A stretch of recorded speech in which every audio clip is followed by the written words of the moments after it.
Hello everyone, so today I'm going to be baking my very own homemade rabbit treats.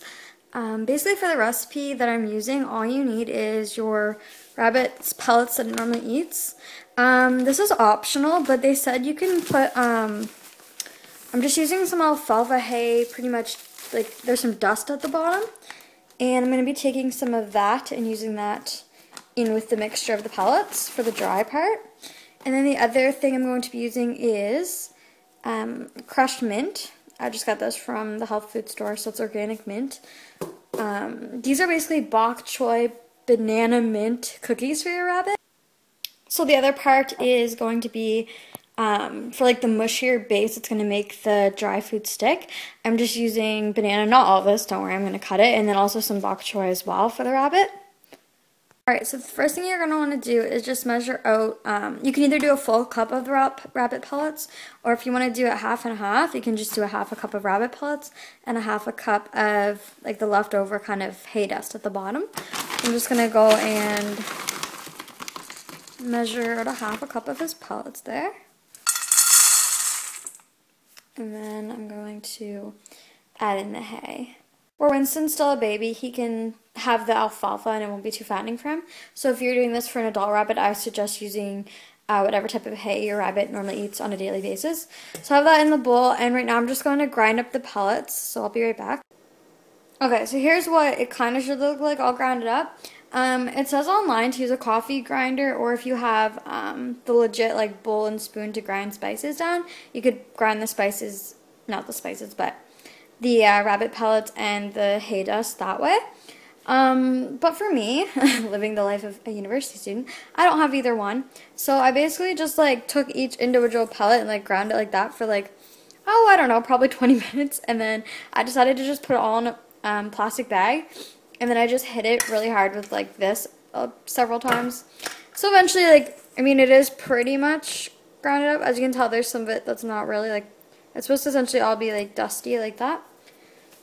But that's as good as it's going to get right now for me. So the next thing you can do is just add half a teaspoon of crushed mint. So I'm just going to go ahead and do that. Alright, so I just measured out half a tablespoon of the mint, and you're just going to mix it all in there. And then you can mix that up a little bit. Yeah, there's some still in there that are kind of pellet form. I might try to regrind it, but for the majority of it, it's dusty, so that's good. So that's all your dry ingredients together. Okay, and for the wet part of the rabbit treats, which are going to be like the base, I just chopped up the choy bok, and then I mushed up about, I think it was like 1/3 of a banana, so, oh wait, maybe 1/4 because I ate some. But anyways, you just have to mush it up. If you have a blender or something, they recommend you can do both of these in the blender together, and it saves you a lot of time and effort. I don't really have anything like that, so I just mushed it up myself, so I'm going to add those. Okay, so from here I added all the ingredients, and you can just mush it up with your hands. And just use the banana for like the base, and as you can see, it's like starting to clump a bit, so eventually you'll have a mixture that you can roll into the little balls or whatever shape you want to make the treats as. So I'm just going to get messy here and do this, and then I'll be right back. Okay, so here's what they look like after I separated them into the clump sizes that I wanted them and washed my hands. It was actually quite messy, but it smelled good because of the mint, so that was kind of nice. Now my house smells like mint.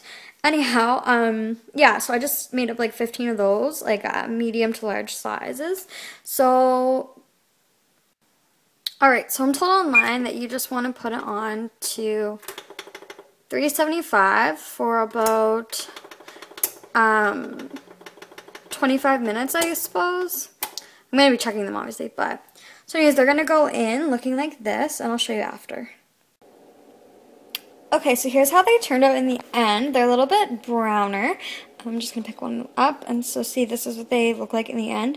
They're not completely done drying yet, but they're a lot more hard, and you can tell they're going to be a nice crunchy treat for Winston.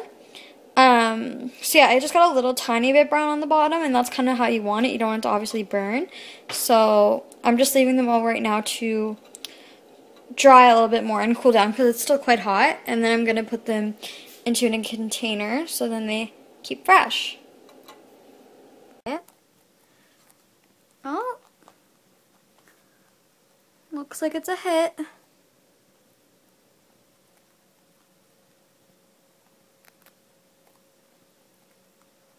It's going to be your first little taste at any type of really vegetable.